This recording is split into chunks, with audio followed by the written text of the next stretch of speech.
Cement પર અત્યારે 28% GST છે, જે ઘટીને 18% થઈ જશે, એટલે કે 10%નો ઘટાડો થશે.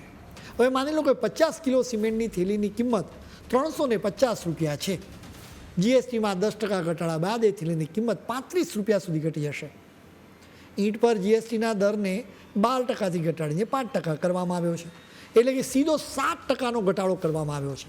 હવે માની લો કે તમે ઘર બનાવવા માટે 50,000 ઈંટ મંગાવો છો અને દરેક ઈંટની કિંમત 6 રૂપિયા છે, તો તમને 3 લાખ રૂપિયા સુધીનો કુલ ખર્ચ થશે. સીધી રીતે ગણતરી કરીએ તો 21,000 રૂપિયાની તમને બચત પણ થશે. સ્ટીલ પ્રોડક્ટ્સ પર જીએસટીનો દર 28%થી ઘટાડીને 18% કરવામાં આવ્યો છે, એટલે કે 10%નો ફાયદો થયો છે.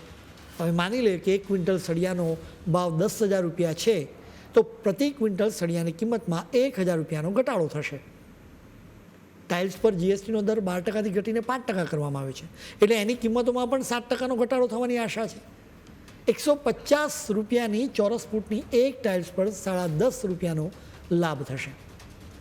હવે ગણતરી કરીએ કે 2500 ચોરસ ફૂટનું ઘર બનાવીએ તો અત્યારે કેટલો ખર્ચ થાય અને 22મી સપ્ટેમ્બરથી કેટલો ખર્ચ થશે.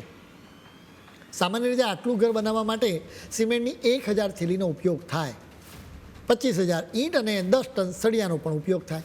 ઉપરાંત 2200 ચોરસ ફૂટ ટાઇલ્સનો પણ ઉપયોગ થાય. જીએસટીના જૂના દર મુજબ ગણતરી કરવામાં આવે તો સિમેન્ટનો ખર્ચ 4.48 લાખ રૂપિયા થાય, ઈંટનો કુલ ખર્ચ 1.68 લાખ રૂપિયા થાય, સ્ટીલના સળિયાનો ખર્ચ 12.80 લાખ રૂપિયા થાય, ટાઇલ્સનો ખર્ચ લગભગ 3,69,600 રૂપિયા થાય. એ રીતે જો ગણતરી કરીને તો જૂના દરો મુજબ ઘર બનાવવાનો ખર્ચો 22,65,600 રૂપિયા થાય.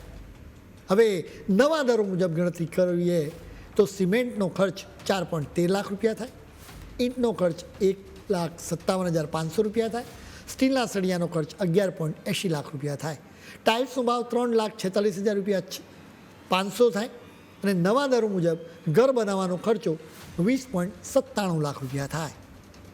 એટલે જીએસટીના દરોમાં ઘટાડાની 1,68,600 રૂપિયાની તમને સીધી બચત થાય.